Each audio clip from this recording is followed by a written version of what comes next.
All right, Nate, I hesitate to read into anything in special elections as it pertains to general elections in the fall, but what do you make of these two victories for the Republicans?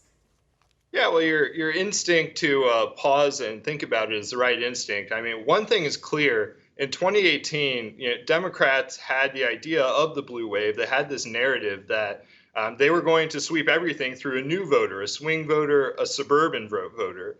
And this seat, California 25 in particular, was one of those seats. It was one of those seats that was at the crest of the blue wave, so to speak. So that idea, taking that logic and moving it forward, you would think that, well, they'd have no problem holding on to it again. And that's not the case. That's obviously not the case.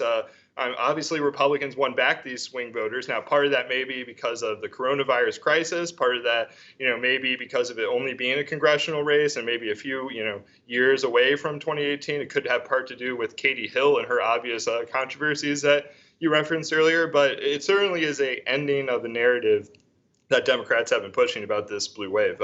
That's clear. Right. And I mean, it's a great thing that Republicans won these seats. It's a great thing to have more Republicans in Congress. But it's interesting to note, and I encourage all of our viewers to really remember this, the Democrats predicted that Democrats would win these seats. There were barely any Democrats who even entertained the idea that either seat was a toss-up or contested. They fully expected this to go blue. It seems to me that this is what Democrats and even media pundits do quite often. They always pretend that Democrats are a shoo-in to win, that the polls show Democrats are favored, and then they're surprised, I guess, when Republicans end up winning.